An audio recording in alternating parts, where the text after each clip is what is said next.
ईदचा संदेश मानवता आणि बंधुत्वाचा संदेश, मौलाना काजी गजनफर साहब यांचे मत. पांढरकवडा शहर आणि तालुक्यात विविध ठिकाणी रमजान ईद उत्साहात साजरी करण्यात आली. मागील 1 महिन्यांपासून मुस्लिम बांधवांनी निरंक रोजा आणि तरावीहची नमाज झाली. शुक्रवारी संध्याकाळी ईदचा चंद्रदर्शन झाल्यानंतर रोजा आणि तरावीहची सांगता होत शनिवारी रमजान ईद करण्याचे मौलाना काजी गजनफर मौलवींनी जाहीर केले.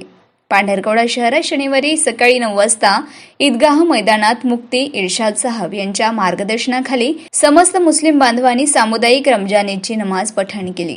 यावेळी सहाय्यक पोलीस अधीक्षक श्री रॉबिन बन्सल, पोलीस निरीक्षक लहुजी तावरे, सहाय्यक पोलीस निरीक्षक संदीप नरसाळे, पोलीस उपनिरीक्षक नितीन सुशीर, पांढरकवडा शहराचे उपनगराध्यक्ष व शिवसेना शहर प्रमुख आतिश चव्हाण, शिवसेना जिल्हा समन्वयक साजिद शरीफ, नगरसेवक स्वप्नील उप्पलवार, माजी नगरसेवक बंटी जुवारे, आरोग्य निरीक्षक मंगेश चांदेकर, पोलीस जमादार आनंद अलचेवार, गुप्तचर विभागाचे ज्ञानेश आत्राम, सिद्धार्थ कांबळे यांनी उपस्थित राहत गुलाब पुष्प देत मुस्लिम बांधवांना रमजान ईदच्या शुभेच्छा दिल्या.